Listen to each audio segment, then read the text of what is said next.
दूर किसी जंगल में टुनी चिड़िया और उसके दो बच्चे और बहुत सारे पक्षियाँ रहा करते थे। और इसी जंगल में एक काली कौवा रहा करता था जो बहुत ही शैतान था। वो हमेशा सोया हुआ रहता था, ऐसे ही अपने दिन गुजारता था। कुछ दिन बाद बारिश की मौसम आने ही वाला था। तभी टोनी अपने लिए एक घोंसला बनाती है जो बहुत ही मजबूत था, क्योंकि टुनी जानती थी अगर बारिश की मौसम में उसकी घोंसला मजबूत नहीं होंगे तो बारिश की वजह से वो घोंसला टूट जाएगा। और दूसरी तरफ काली कौवा आराम से अपनी जिंदगी गुजार रहा था। वह काली कौवा आलसी था, वो अपनी घोंसला नहीं बनाता है। और कुछ ही दिनों की बाद बारिश शुरू हो जाती है जंगल में। अरे, बारिश तो शुरू हो गई है।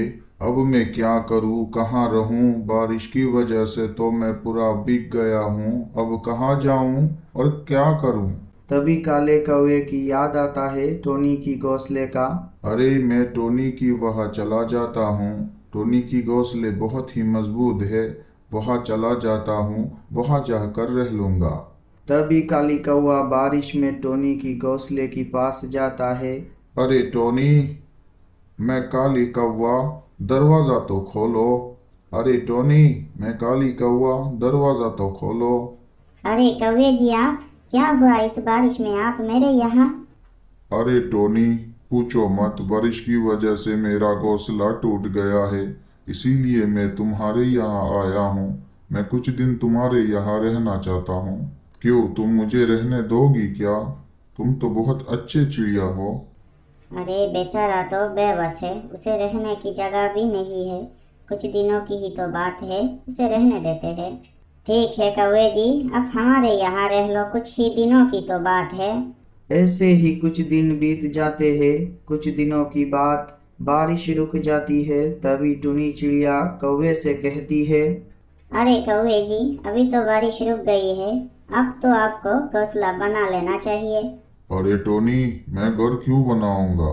यही तो मेरा घर है। मैं क्यों घर बनाऊंगा? मैं तो यही रहता हूँ। तुम मेरी घर में रह रही हो टोनी। अरे कौवे जी, ये आप क्या कह रहे हो? आप जब मुसीबत में थे मैंने आपकी मदद की, मैंने अपने ही घर में आपको जगह दी, और आप अब क्या बोल रहे हो? अरे कौवे जी, ये तो गलत है। ये तो मेरा ही घर है जो मैंने आपको रहने के लिए दिया था। ये तो गलत है कौवे जी। अरे टोनी, क्या गलत क्या सही, ये घर अभी से मेरी है। तुम अपनी बच्चे को लेकर अभी मेरे घर से निकल जाओ, वरना बहुत बुरा होगा। अरे कौवे जी, अब ऐसे बात क्यों कर रहे हो? मैं मेरी बच्चे को लेकर कहाँ जाऊंगा? यह तो गलत कर रहे हो आप। अरे टोनी, तू बहुत ही चालाक बन रही है। अभी निकल जा, वरना बहुत बुरा होगा। इसी तरह से काली कौवे टोनी को अपनी ही घर से बेदखल कर देता है। और टोनी कुछ भी नहीं कर सकती थी क्योंकि वो बहुत ही कमज़ोर थी। काली कौवा इस पूरी जंगल में बहुत ही बदमाश था और बहुत ही शक्तिशाली भी था। इसी वजह से टोनी अपनी दोनों बच्चे को लेकर घोंसले से चली जाती है। अरे, मुझे तो बहुत ही फायदा हुआ है। अब तो टोनी भी चली गई है। अब से ये घर मेरा है। अब तो मुझे कुछ भी मेहनत करनी नहीं पड़ेगी। वैसे ही फ्री में मुझे ये घर मिल गया। मेरे तो मजे ही मजे है। कुछ देर जाने की बाद टुनी अपनी दोनों बच्चे को लेकर पेड़ में बैठ जाती है और सोचने लगती है। अरे मैं अब कैसे क्या करूं? बारिश की भी मौसम है, अब कैसे मैं अपना घोंसला बनाऊंगा? मेरे पास पैसे भी नहीं है। हे ऊपर वाले, अब मैं क्या करूं? मेरी मदद फरमा। ऐसे ही कहकर टोनी रोने लगती है। कुछ ही देर बाद एक आवाज़ होती है। बता टोनी, तुझे क्या तकलीफ है? बता, तुझे क्या चाहिए टोनी? जो मांगना है मांगो, तुझे मिलेगी। बता टोनी, तुझे क्या चाहिए? अरे मुझे पता नहीं है अब कौन है, लेकिन मेरे घर काली कौवे ने छीन लिया है। अब मेरे पास रहने की कोई जगह नहीं है।